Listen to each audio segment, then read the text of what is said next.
Hello, good afternoon, everybody. Good afternoon. Give me a quick second here. Packed room. I wonder why. Okay, I have a quick thing at the top, and then we'll get going. On Tuesday, the president will deliver a speech in D.C. on his economic record and legacy, including his transformative investments in America, rebalancing the scales of our country in favor of workers, lowering costs for everyday necessities, and creating a small business boom. Just today, we learned more than 220,000 jobs were created last month, making this the only presidency in 50 years to have job growth every single month.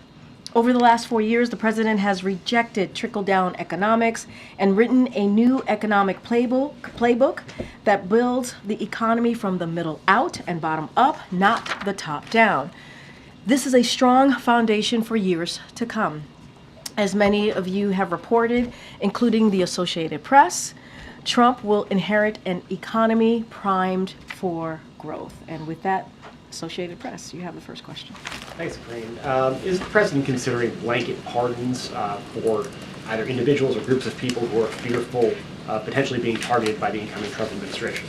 So look, I'm not going to get ahead of the president, but what I can say is that the president is reviewing other pardons and commutations, and I do want to lay out a little bit of the history, the history the president has taken over the last almost 4 years, actions that he's taken, because it's important to note that the president has so far issued 20 individual pardons and 122 commutations. He's issued more sentence commutations at this point in his presidency than any of his recent predecessors at the same point in their first terms. This is in addition to groundbreaking categorical pardons that the president issued to address marijuana possession, convictions, military convictions in the LGBTQ plus community. And as recently as April, if you go back a couple of months, the president issued 11 pardons, 5 commutations for individuals convicted of nonviolent drug offenses who demonstrated a commitment to rehabilitation. So there certainly will be more to say,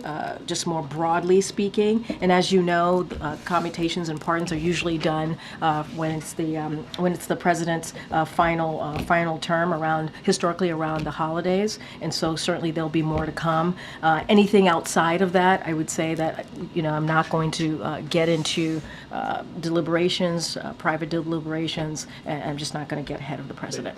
Are preemptive pardons on the table if the president goes through? I'm just not going to. I'm not going to get ahead of the president.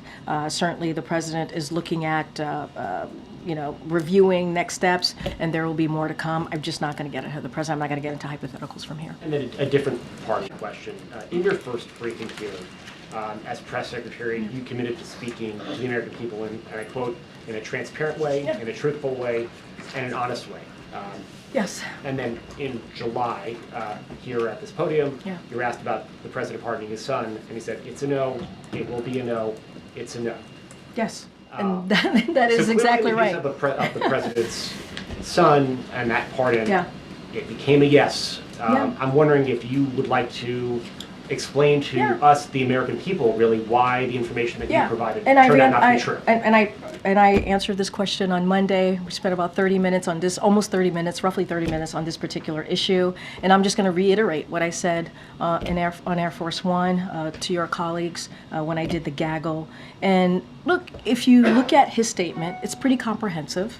The statement that he put out on Sunday when he made this decision to pardon his son, Hunter Biden. It's in his own voice. I think it takes you through his thinking, and he did. He wrestled with this.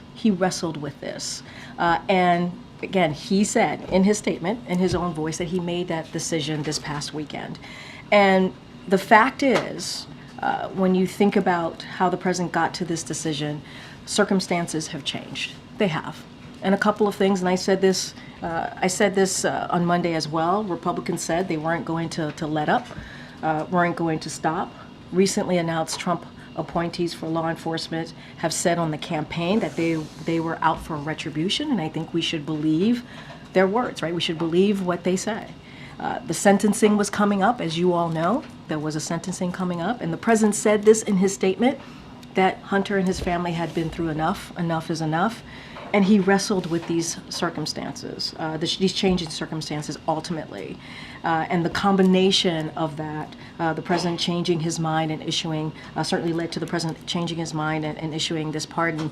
And one thing that I do want to point to, which I think is important, is what Congressman James Clyburn said when he was interviewed. He said, "I am absolutely okay with it. I don't know how many people urge him to do so, but I did." He seemed to be reticent about it. This is what Clyburn said when he spoke to the president 2 weeks ago. But I emphasized, continuing his quote, emphasized the fact that we as fathers have obligations to our children. So that was a conversation that the congressman himself had with the president two weeks ago, said that the president was reticent when he encouraged the president to do so. And this weekend, he thought about it and he weighed, it was not an easy decision to come to, and he put out a comprehensive statement. And I would certainly, offer that up to folks out there who are wondering. I would say, please read the president's response to this in full. I'm sure my colleagues have a few follow-ups. Just very specifically, it's not only colleagues who watch this. There's also the American people. Exactly. So to be fair, and they were right? told by you in July Yeah. that this would not happen, and it did. Do you, Okay. I'm saying, asking for yourself, not the president's statement, but for yourself. Do you Yeah. feel like you are owed an apology by the president? Do you owe an apology to the American people? Zeke, I just laid out the president's thinking. The president laid it out himself in his own words. He did. He laid out how he wrestled with this decision. He said in his statement, as a president, as a father, he talked about how difficult it was to make this decision. He thought about it this weekend. He did. He thought about it this weekend. He wrestled with it. And there are some, factors, some real factors that he took into consideration. And that's why I keep saying folks should just take a look. Take a look. Read his statement. And I know what I said. I know what the president said. That is where we were at the time. That is where the president was at the time. I am his spokesperson. This weekend, he thought about it. He wrestled with it. And made this decision. That's what I can tell the American people. Why should they have any confidence in anything else? I think the American people understand, and I think they understand how difficult this decision would be. And I would actually add, and I think it's important to note here as you're asking me these questions, important questions to ask, that there was a poll, a US Gov poll that came out, that some of you all reported on it, and it said 64% of the American people agree with the pardon. 64% of the American people. So we get a sense of where the American people are on this. Obviously it's one poll, but it gives you a little bit of insight. 64% is nothing to sneeze at. But again, the president talked about this, his own words. He said this weekend he wrestled with this. This weekend he thought about this, and he made this decision. And let's not forget, we can't also forget what some of the legal experts and former prosecutors have all agreed on. Many across the country have virtually said no one would be criminally prosecuted with felony offenses with these facts, and they've all agreed. We've heard from many legal experts on this. You heard me quote the former Attorney General Eric Holder multiple times, I think about 8 times on Monday. No U.S. attorney would have charged this case given the underlying facts. Had his name been Joe Smith, the resolution would have been fundamentally and more fairly a declination, pardon warranted. And we've heard from many legal experts and also obviously a former U.S. attorney. Okay. All of those things you laid out were known long before Thanksgiving. Yep. And many Americans, in reflecting the 64%, certainly understand a father's point of view. But the president was declarative, you were declarative. You didn't give room for, depending on the outcome of the election or depending on the rhetoric coming from the potential next administration, the certainty with which the president and you portrayed the no pardon is part of where the question comes from. Because all the facts that you have outlined were well known in advance. And I would add, there has been some circumstances that have changed this, right? Republicans not letting up, saying they won't stop. They're going to continue to do this. I mentioned the recent Trump appointees of legal enforcement positions, right? That said during the campaign they would have, they were out for retribution, and so no reason to not take them for the word. I pointed at. There was a sentencing coming up, as you all know. That was well known. I said there are multiple factors here. Not one thing led to this. Multiple factors, and I think if you look at all of these, it's a combination of reasons why the president wrestled with this over the weekend and made this decision. Now that you've had time, and the president has had time to absorb how the public has responded to this, to think on it further, does he have any concerns about the fact that he had been so declarative and then granted this pardon?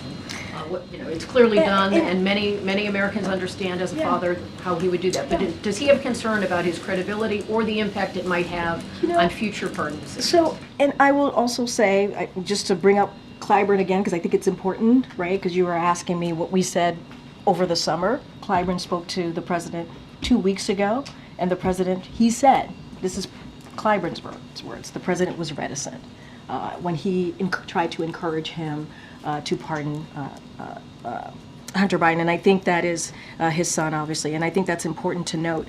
Look, I would refer you back to the last couple of sentences in the president's statement, and I think it's important here where he talked about wrestling this and wanting to understanding that the American people are fair-minded, and talked about the importance of doing this and thinking about this over the weekend and coming to this decision and how he wrestled with it. And that was, I think, a message directly to the American people. The whole comprehensive statement was something that he wanted to share with the American people. But I think the way he ended his statement actually acknowledges and wanted to be very clear to the American people his own personal thinking about this, and understanding that they would look at this, and he believed they would be fair-minded about it.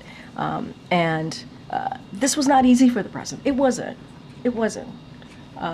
Because you all mentioned the statements that we have made over the summer. So obviously this wasn't easy to come to this decision. He could have reserved the right to consider it later. And when he's that declarative as the President of the United States, that's where it carries weight. No, I understand. And Kelly, you know this president. You followed him during his vice presidency, right? You have covered him. When he's asked a question directly, he answers it directly. So we are where we are. So does he regret that he had misled the public about what would eventually happen? Look, what I will say is he laid out his thought process. He talked about the underlying facts of the case. He thought it was very important. That was part of the first paragraph of his statement, wanting to explain and talking about the gun charges, right? Talking about the tax cases, and wanting to make sure that they understood, like, these types of things would not be a normal reason to prosecute, right? Virtually no one would be criminally prosecuted with felony offenses with these facts. Whether it's absent aggravated factors, similar charges are rarely brought. When you think about gun charges, the tax cases, such as Hunter's, when taxes are repaid with penalties, are rarely criminally charged. They are handled civilly, and these are the things that the legal experts also agreed with him on, and so he wanted to lay that out for the American people as well. And I, don't have anything else beyond what the president laid out, his thinking in his written statement, in his words. I just don't have anything beyond that. Okay. The president has also faced real swift criticism from members of his own party around this pardon. The Democrats have called it a setback, a mistake, said that they're worried Republicans will use this against Democrats in the future. Has the president felt the need to respond directly to any of his Democratic colleagues around their criticism of this move? So look, what the president is going to focus on, and you've heard us say this, is running through the tape. He's going to focus on the American people. He's going to continue to deliver historic progress every day. That's going to be his focus. And if you think about his legacy more broadly, it includes getting us out of COVID. It includes bringing the economy back. It includes beating Big Pharma. It includes making sure that we had an infrastructure investment that we're able to do in a bipartisan way. We're talking about not just actions that the president has taken that people are going to feel today, but for generations to come. And so that's going to be his focus. I think folks in his party are going to have a lot of thoughts on this, obviously, but there have been, we've heard quotes and support from many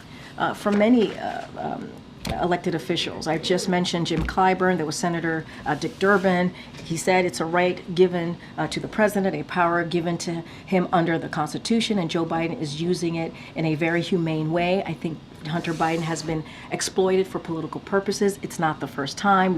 It won't be the last time in American history, but I can certainly understand Joe Biden standing up and saying that he wants to protect his son. Nancy Pelosi, when she was asked about this particular issue, she said, "I support the president." Representative Jasmine Crockett, I think that it was the right move. And there's been others who have, in the Democratic Party, part of the leadership, and others who have supported this president in his decision. Just, though, Yep. when the president is saying that he believed it was a political prosecution, does it make it easier for incoming Trump to also say that he's pardoning January 6 rioters because he believes that those are political Look, I'm prosecutions? not going to get into what the incoming administration is going to do or not do. That's not something that I'm going to speak to. I've been pretty consistent about that since the election. We've been very clear about where we stand on January 6th. And so not going to get into that. But I think, and you all, some of you have reported this, Republicans have been his political opponents in Congress have been very clear about this. The president talks about this again in his own statement about how they took credit for bringing political pressure on the process when it came to Hunter Biden's plea deal. And so they took credit for that when it fell apart. They took credit for that. And they have said they're not going to stop. And so again, I'm not going to point to one particular reason for the president making this decision. There's been changing factors that led him to where he weighted this decision over the weekend. And I just look at where Zeke started about the idea of preemptive pardons. Yeah. You clearly didn't rule that out. You confirmed that the White House is really considering that in response to me. I'm not confirming anything. I'm just saying I'm not going to get ahead of the president on this issue. There's a process. I'm Are not you ruling out the idea of preemptive pardons? What I'm saying is I'm not getting ahead of the president. I'm not. He's going to make announcements on pardons and commutations. That is something every president, historically, presidents do, especially at the end of their term. And so that normally happens around the holiday. So you could expect the president making a decision. What I can talk to and speak to is this particular pardon a couple of days ago of his son and what he's been able to do. I laid out some historic actions that the president has taken when it comes to pardons, when it comes to commutations over the past 4 years, as recently as this past April.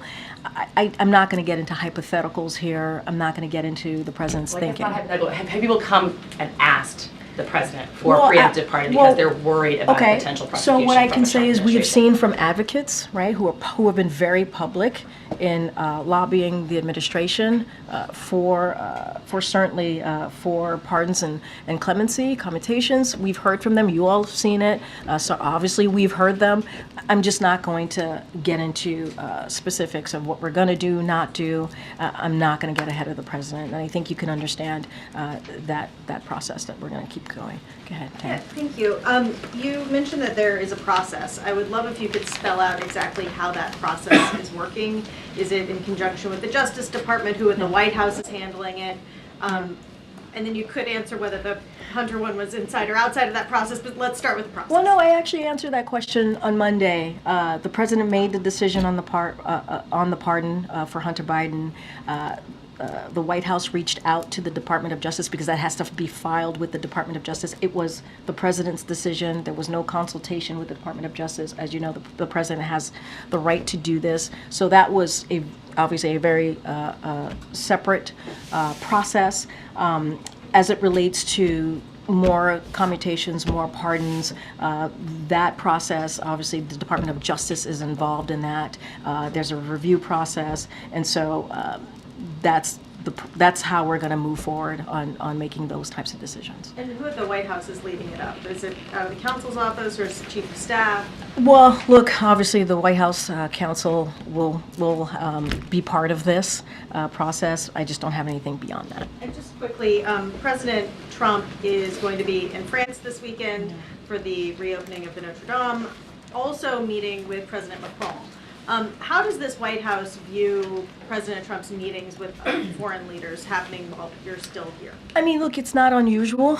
As you've heard us say before, you've heard the National Security Council say as well. I think Jake Sullivan, when he was asked this question, the President's National Security Advisor, made that same comment. It's not unusual for when there's a president-elect for heads of states, foreign leaders to want to have that conversation with the president-elect.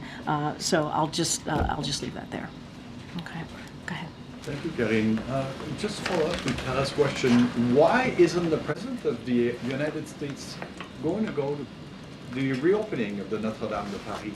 Why not? So just as you know, the First Lady is attending, and she's attending as part of her larger travel swing to Italy, UAE, and Qatar. So she will be representing the administration. They were both invited to be there for the reopening of the Notre Dame. The president had a scheduling conflict, which is why he was not able to attend. Any specifics on the First Lady's trip and what that's going to look like, I certainly would refer you to the First Lady's office. The President was invited. Yeah, he was. There was scheduling conflict, which is why he decided not to attend. But the First Lady is there, and he's very proud that she's there representing us. And anything further on her visit, certainly I would refer you to their office. I have a question. Thank you, Karine. I also have a question on the Canadian Foreign Minister today launched the new Canada's new Arctic foreign policy, face Russia, China. 4 years later, and with a successor who seems to be skeptical, how does the President see Canada's involvement in mutual defense and international crisis? So look, the President values our strong partnership with Canada and their leadership to this particular announcement on addressing major challenges of our time, such as combating climate change. As you know, the President has taken that issue very seriously by putting forth one of the most historic piece of legislation that really deals with climate change in a way that we have not seen any other administration deal with it. Canada's contribution, as you all know, to Ukraine's defense and multilateral security support mission in Haiti have been consequential, and so we value the Canadians' cooperation in securing the Arctic region and that is peaceful, stable, and prosperous and cooperative, and so again we value that strong partnership, and I think they have shown leadership. Many things that they have certainly partnered with us in the past 4 years. Okay. Thank you, Karine. On Syria, as you know, armed groups are closing rapidly on many Syrian cities and against the Assad regime. How does the White House see the outcome or the best outcome, and what messages do you have to the regime in Syria? So we're closely monitoring the situations in Syria and have been in contact with the countries in the region. And the NSC put out a statement just last weekend. The Assad regime's ongoing refusal to engage in the political process outlined in UNSCR 2054, and its reliance on Russia and Iran created the conditions now unfolding, including the collapse of Assad regime lines in northwest Syria. So the United States, together with its partners and allies, urged de-escalation, protection of civilians and minority groups, and a serious and credible political process that can end this civil war once and for all with a political settlement consistent with UNSCR to 2254. And so we're going to continue to obviously defend and protect U.S. personnel and U.S. military. That is the president that has been always very clear about that. And so obviously U.S. personnel and U.S. military, they remain essential to ensuring that ISIS can never again resurge in Syria. But more broadly, to answer your question, we're going to closely monitor the situation in Syria. Since this statement, I mean, developments are happening so fast, the cities after cities are falling. So maybe by the weekend, we're talking about maybe the Assad regime is not going to be there anymore. Well, I'm not going to get into hypotheticals of what's going to happen in the next couple of days or how it's going to play out. What we are doing, we're monitoring the situation. We're taking this very seriously. You saw the statement from the National Security Council just this past weekend. We're going to continue to stay in contact with countries in the region. And so that's what I can say that we're going to do, continue to be in touch, continue to monitor. I don't want to get into hypotheticals from here. Sure. As you know, the Russians have been supportive the Assad regime since the beginning. But today they said they're going to play a limited role, in inverted commas. Is this a welcoming kind of statement from the White House that the Russians saying they're not supporting the regime the way they did in the past? Look, I'm not going to get into what the Russians are doing or not doing. What we're going to do is monitor this really closely. We're going to continue to talk with the countries in the region. And remember, as I just stated, we have U.S. personnel on the ground. We have U.S. military. It is important to the president that we continue to make sure that they're safe. Their safety is considered here. I'm just not going to get into what the Russians have said and what they're going to do and not do. Thanks, Karine. Zeke asked this question, I just didn't hear an answer. The next time that the president says he will or won't do something, why should the American people believe him? I answered that question. I don't have anything else to add. What is your I answer? answered the question. Can you I explain it answered in the a way that's question. understandable? I can't speak to you understanding the question or not, or my answer or not on this. I don't have anything else to say. I'm not going to relitigate this. I did that on Monday for 30 minutes. I went back and forth. I laid out. I said, please read the president's really comprehensive statement on this. And I even said the last paragraph of that statement, he talks directly to the American people. And that's how I answered that question. Can you acknowledge that it may have been a mistake by the president, you, to say multiple times unequivocally that he would not pardon his son? The president laid out in that statement what changed, why his mind changed, how he wrestled with this decision. The president laid that out. I don't have anything else to add. So that statement, he said in part, I believe in the justice system, but as I have wrestled with this, I also believe raw politics has infected this process and it led to a miscarriage of justice. Just to understand that sentence, I think it's important. Yeah, Is for it sure. that the president believes in the justice system except in some cases? He believes in the justice system. He believes the facts are. Obviously, I talked about the gun charges, what legal experts have said, former prosecutors have all agreed virtually no one would be criminally prosecuted for underlying factors of Hunter's case. I talked about the gun charges, I talked about the taxes, the tax cases, and there are other factors here, what Republicans have said, as they weren't going to let up. I talked about the upcoming sentencing and what Hunter and his family have been through.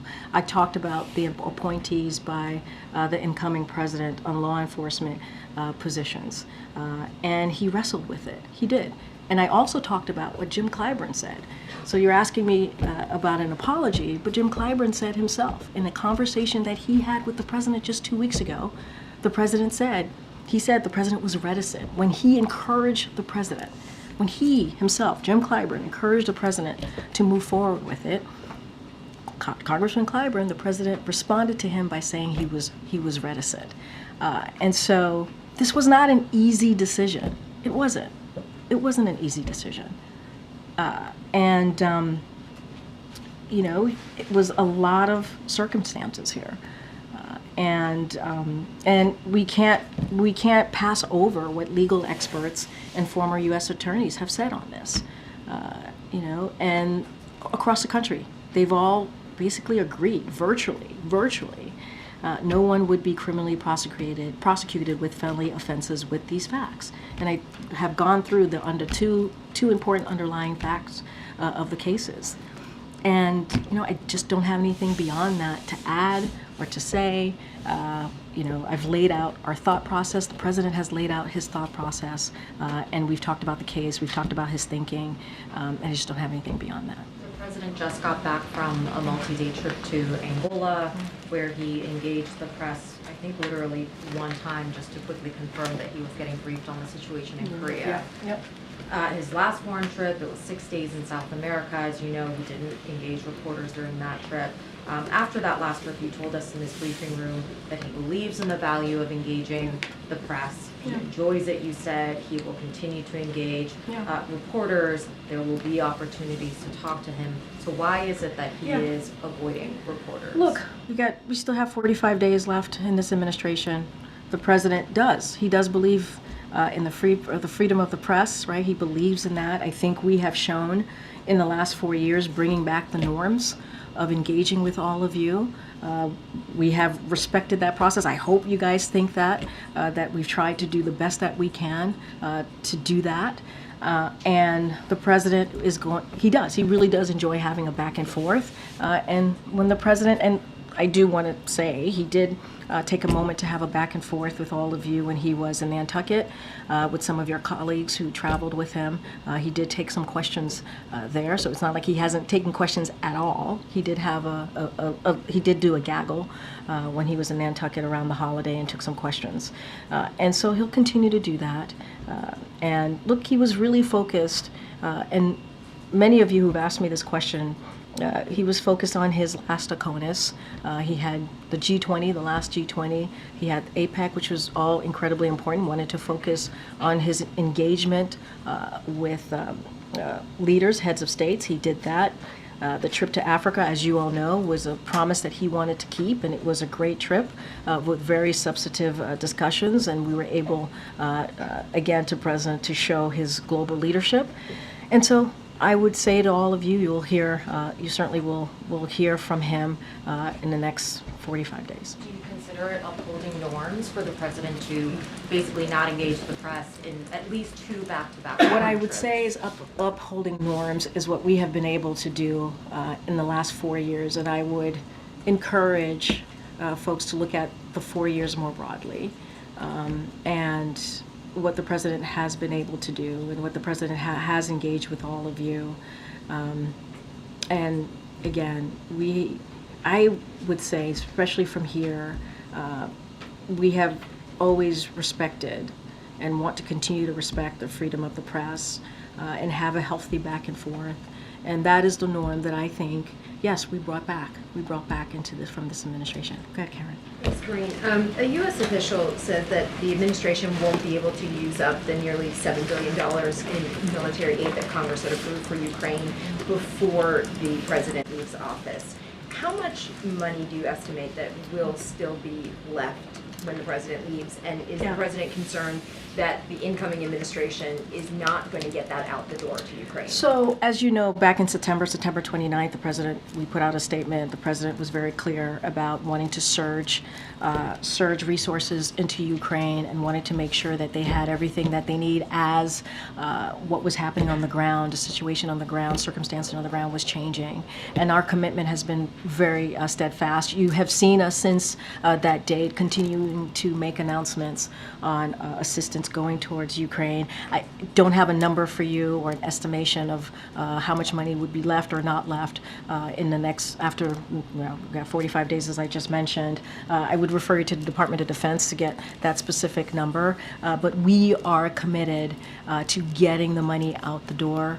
We are committed to make sure that Ukraine has the resources that it needs. As you know, we have led that. This president has led certainly that charge globally in making sure sure that Ukraine has the support, making sure 50 countries have gotten behind Ukraine, make sure the NATO alliance is stronger than it's ever been before. And I think you see that commitment from this president, and so we're going to continue to surge that. With this acknowledgement that there will be funding left when he leaves, and given that this has been such a top priority for the administration and for this president, is he worried that when he leaves, that the incoming administration is going to leave this money on the table and not get it out? And so, look, again, I'm trying to be really mindful not to get into hypotheticals or what the next administration is going to do or not do. We got to let that process move forward. What I will say and remind folks that we got that funding in a bipartisan effort, right? That's how we were able to get that funding to make sure the resources were getting into Ukraine. And so that was done in a bipartisan way. And we can't take Russia off the hook here, right? They are the aggressors here. They are the ones that went into a sovereign territory. And again, we say this all the time, this war can end today if Russia would stop their aggression. But again, it was done in a bipartisan way. We can't forget that. Go ahead, Jeff. Thank you. Karine, before the election, the Senate passed a bill that would have added an additional 60 judges to the judiciary.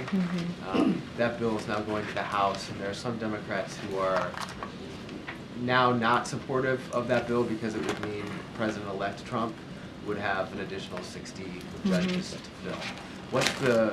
Or judge spaces to fill. What's the administration's view on that bill? Would the president sign or veto it? And so I need to talk to the president and Office of Leg Affairs about this. I have not had that discussion about this particular bill. As you know, we have been pretty aggressive and steadfast in getting our nominated judges, qualified judges, through in the Senate process. And so we have been able to steadily do that over the past couple of weeks on this particular legislation. I just need to talk to the team. I don't want to get ahead of them. Right. And one more on pardons. Sure. With having pardoned his son, some of the criticism that came from the left, including, I believe, Black Lives Matter, was that black men have been unfairly charged and imprisoned and don't have fathers who have the ability to pardon them. Does the fact that the president has pardoned his son, who was convicted by a jury and did plead guilty on the tax charges, put pressure on the president, or does he feel pressure to do an even greater number of pardons this time around for people who don't have that privilege? So there's a process. The president's going to go through it. I'm not going to get ahead of him. But again, I do want to, I hope folks don't forget what the president has been able to do, the actions that he's been able to take over the last 4 years. I went through them just to touch on them a little bit. He's issued 20 individual pardons, 122 commutations. He's issued more sentence commutation at this point in his presidency than any of his recent predecessors at the same point in the first term.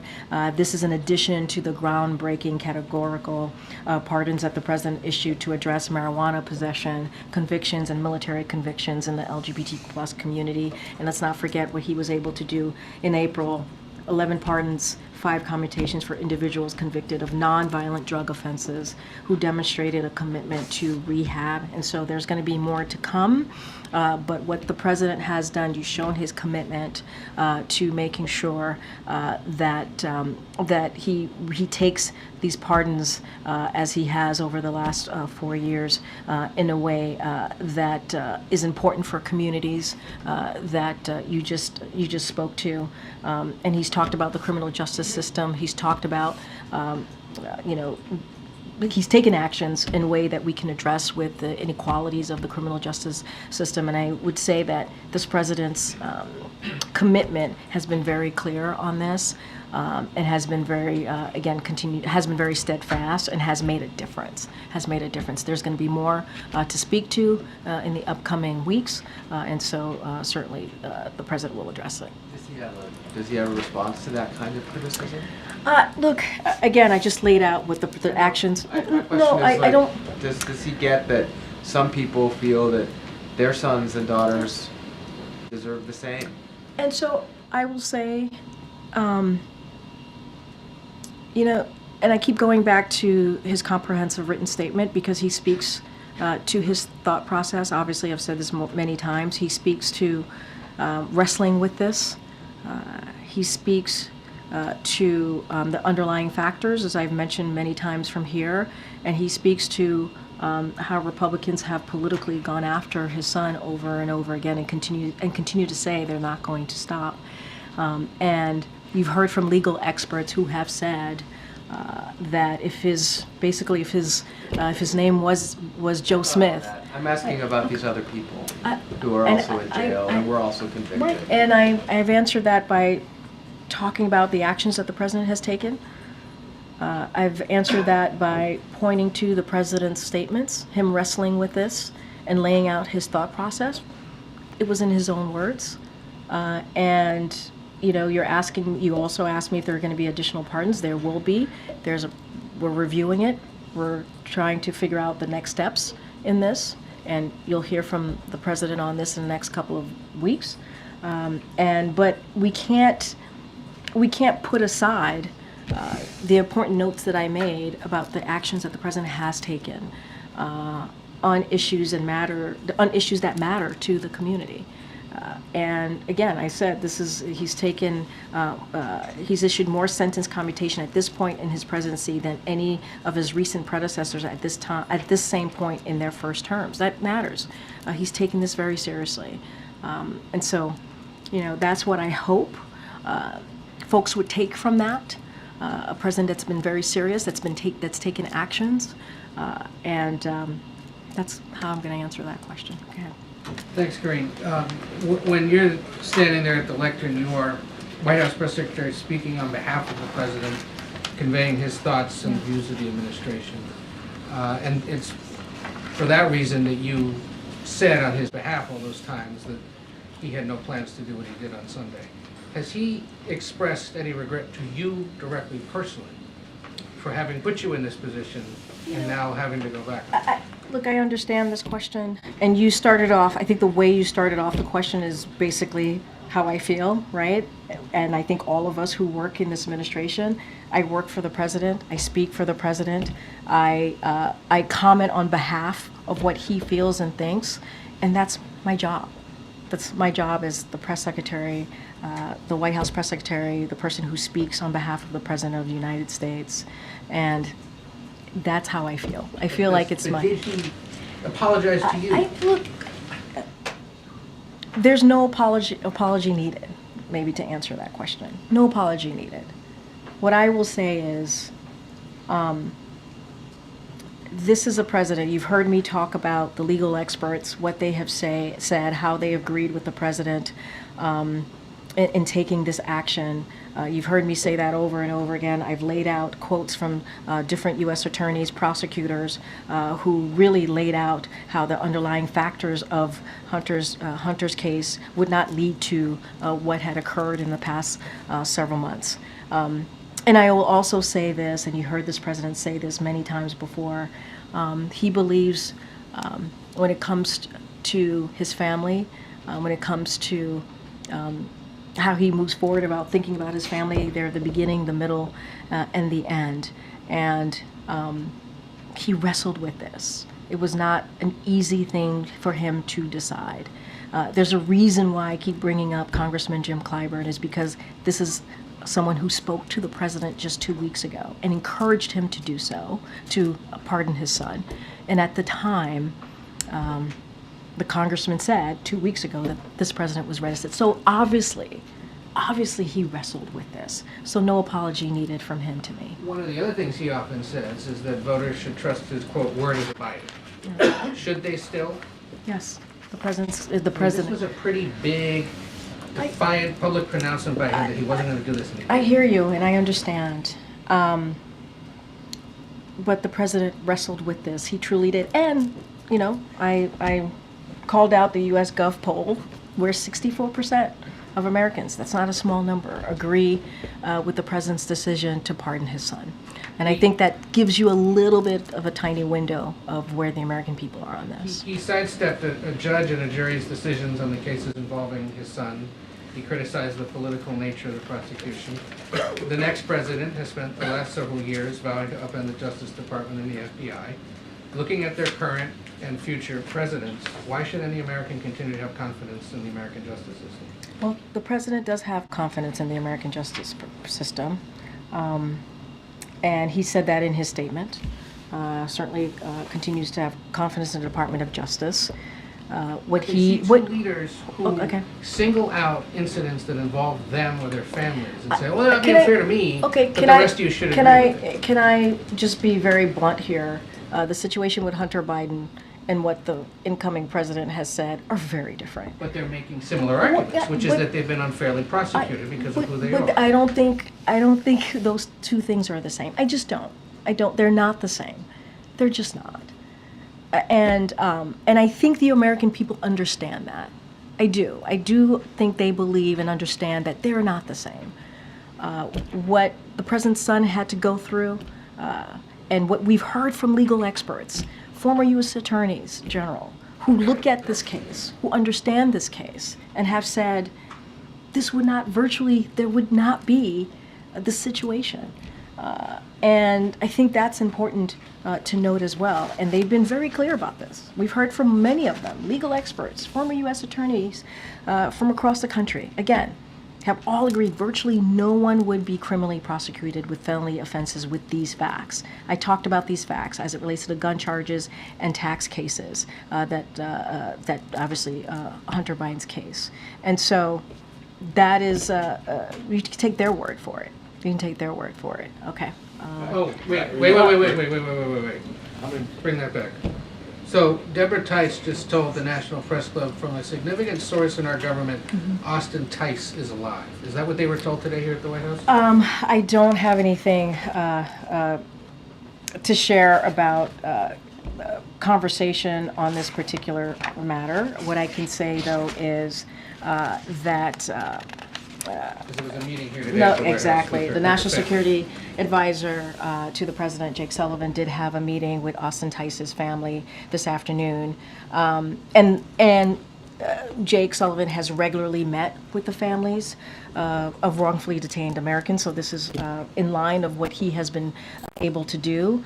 And so we're going to continue to make sure that we get Americans who are wrongfully detained or Americans home to their families. You've seen that. I think you've seen that commitment truly from this administration, what we have been able to do certainly in the last several months over the past 4 years. And we brought home 75 unjustly detained around the world. So we work around the clock. We partner, obviously, with partnership with our allies, and we negotiate the release of Americans. I don't have anything to say about that particular statement, but obviously, Austin Tice's family, I can't even imagine what they're going through right now as they think about Austin Tice, as they, I'm sure, have continued to hope and pray for Austin to come home to them. And what we have been committed to is making sure that Americans get home. 75 Americans unjustly detained around the world. We have been able to do that because of this president's leadership. And so I think that matters, and I think that shows the president's commitment. Great. Go ahead. I know where you're going. Go ahead. Thanks, Karine. So soon after the president announced the ceasefire deal between Israel and Hezbollah, President-elect Trump's team immediately, claimed credit for it. Just last week, there was a video out, released by Hamas of one of the hostages. Is the White House working with the Trump team to negotiate, the hostage crisis? So what I can say is we're going to continue to work 24/7 as we have day and night to secure a deal. And that would certainly free the hostages, bring about a ceasefire in Gaza.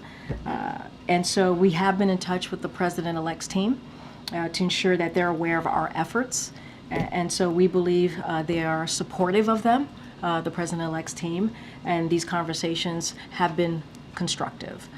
But we have been doing the work for some time, right? We've been working around the clock in getting that done. And so that's what we're going to continue to focus on. Okay. All right, thanks, everybody. Karine. Thanks, everyone. The murder of the United Healthcare CEO, can you address that briefly, Karine? The murder of the United Healthcare CEO?